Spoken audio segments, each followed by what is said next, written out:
I'm holding Timmy by the waist to keep him from drowning. There might be sharks. The water is 6 inches deep.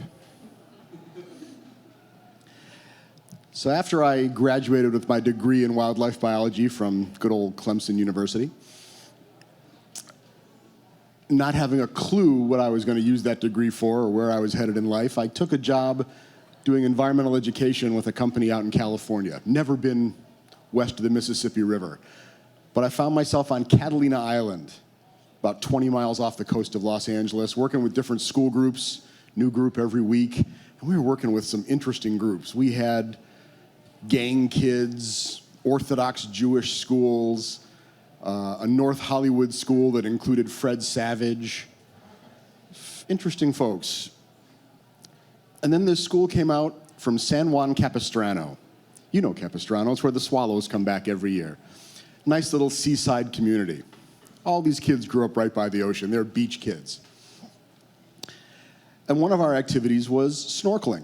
We had this beautiful enclosed bay, kind of rocks on 3 sides of it, so there were no waves to speak of, big kelp forest.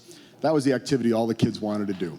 So my group's turn came, I think, on the second day of their stay.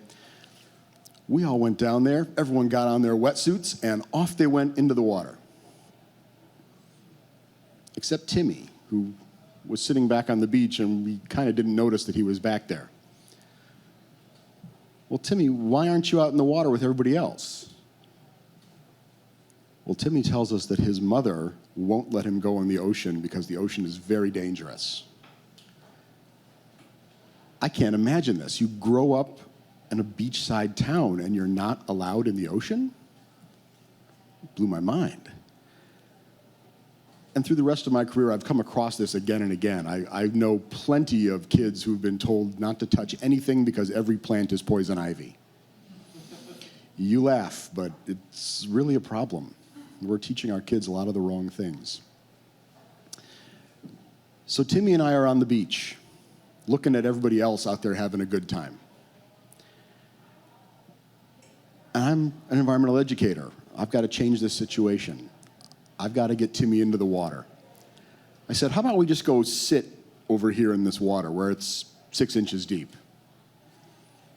That took us about half an hour to get to that point. Timmy, water 6 inches deep, you're comfortable in it. How about we lay down? Would that be okay? Got Timmy laying down, 6 inches of water. I'm holding on to him because he's pretty sure that he's going to drown. All right, Timmy, let's put on your face mask now. I just want you to put your face in the water, still 6 inches. I just want you to look what's underwater. Boy, that took us about an hour. That was a tough move. But he got his face in the water, learned how to turn his head to the side to breathe. So let's introduce the snorkel. Now that goes back up to sitting position. We're not going to put our face in the water. We're just going to breathe through the snorkel and practice that skill. Got that pretty quickly. Now let's go back down to face in the water. Still 6 inches. Nothing's going to hurt you. Sharks can't get here. Timmy's got his face in the water, looking around, breathing through the snorkel. We're at least 3 hours into this program. Everybody else is out there swimming still, and Timmy and I are still in 6 inches of water. And Timmy reached out and turned over a stone.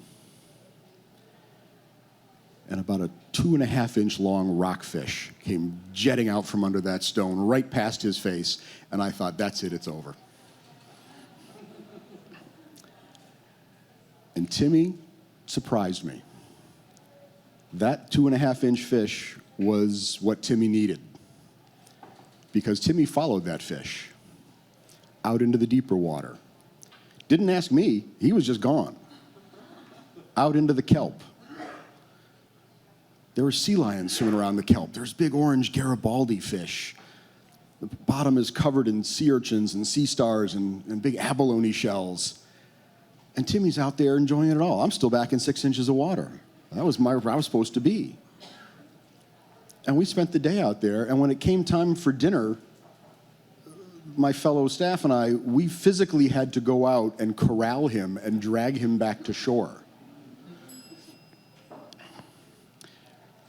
Our conservation message was, no souvenirs, don't take the seashells out of the ocean, let's leave them for the next week's group.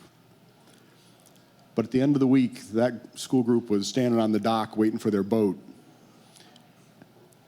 And I may have opened up Timmy's duffel bag and taken a big rainbow-colored abalone shell and slid it in there, just so that he'd have something to remember what he'd done that week.